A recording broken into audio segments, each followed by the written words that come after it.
Salvete discipuli, this is help for your Latin studies in Henle First Year Latin, exercise 217.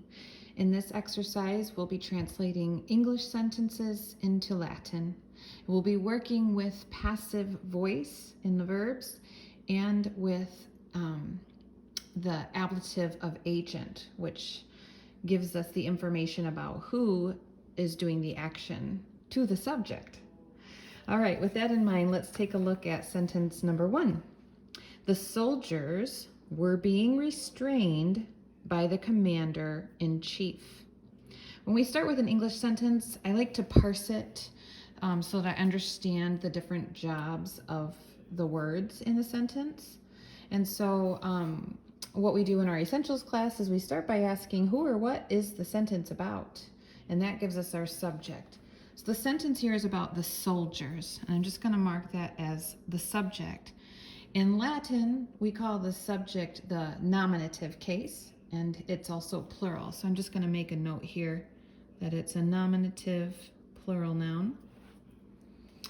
Then I would ask the question, what's being said about the soldiers? Or what are they doing? Or what's the action? What's the verb, right? The soldiers were being restrained. In English, we would see that as helping verb, action verb, right? But all together in Latin, these three words would be one verb.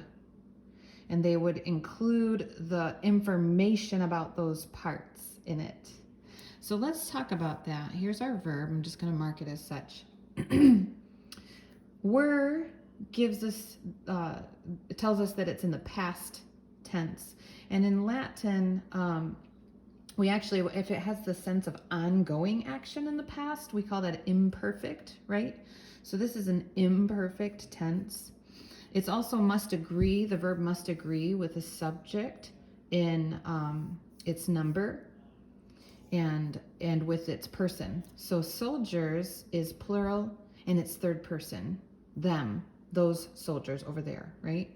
So I'm going to just mark this as third person, plural, and imperfect, because it's that past ongoing action. So when we go to translate this action, oh, and let me just also mention that it's passive, right? The action is happening to the soldiers. The soldiers are not doing the action of restraining, they are being restrained. So that action is applied to the soldiers, to the subject. Okay, so we have a third person, plural, imperfect, passive voice verb here.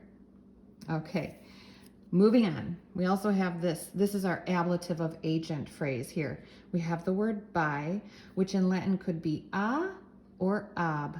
It's a preposition, and it takes the ablative, okay? So our object of the preposition is going to be in the ablative case.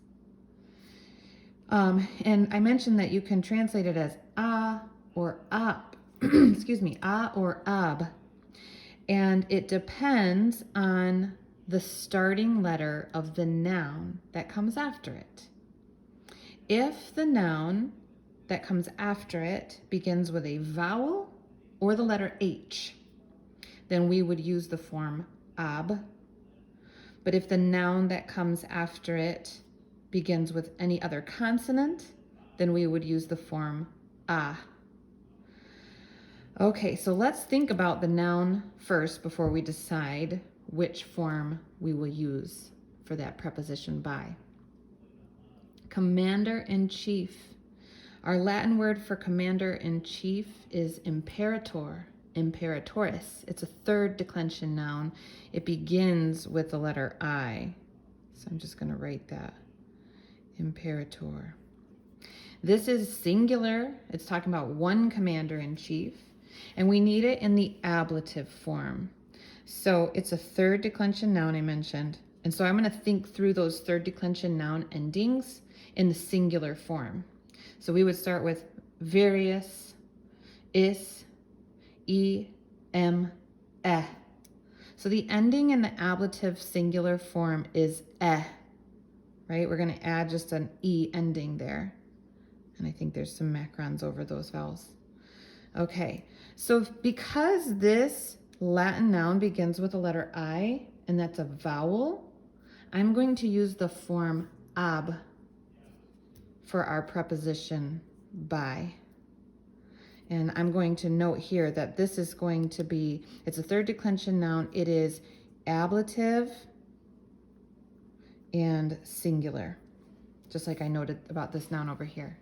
Okay, so in our Latin sentence, it looks like we're going to end up, because we don't have to do anything with articles, right? It looks like we'll end up with 1, 2, 3, 4 words in the whole translation.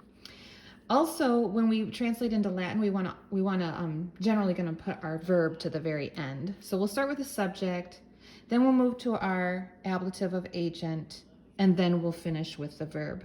Okay. So our word for soldier is miles, militis. I think of military, but we want this in the nominative plural. So that's a third, miles militis. That is ending of the genitive singular tells us that it's a third declension noun. So let's think through those endings. Various is em, and then in the plural, ace. That's what we want, milites. Milites is our subject. Okay, pass over the verb. We'll do that last. Ab, we decided to use ab. Why? Because the noun following it begins with a vowel. And we already figured this out, didn't we? Imperator, imperatoris, third declension noun, ablative singular, various is em, is our ending. So ab, imperator, And then finally the verb. This was just recently given in the vocabulary list the page before. Conteneo, contenere is a second conjugation verb that means restrain.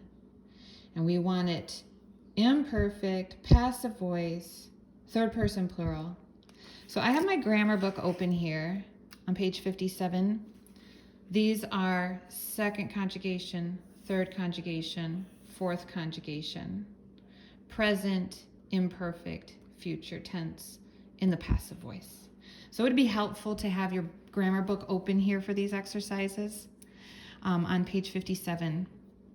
We talked about imperfect. So we're looking here. It's a second conjugation verb we just saw. It's in the passive voice. So we're on the right page. And third person plural would be this last one. We have first, second, third singular, first, second, third plural. So our ending is the a banter.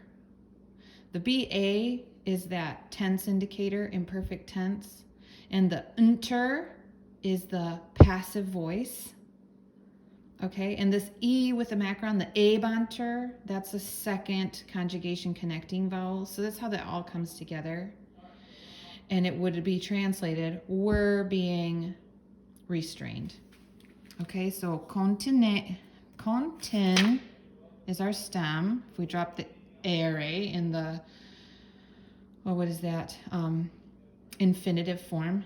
If we drop that ere ending, our stem is contin.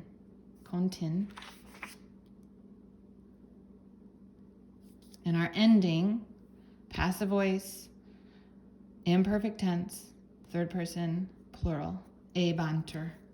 Contin, a banter. So your final sentence should read, milites ab imperatore contine banter. I hope this has been helpful to you. Have a great day.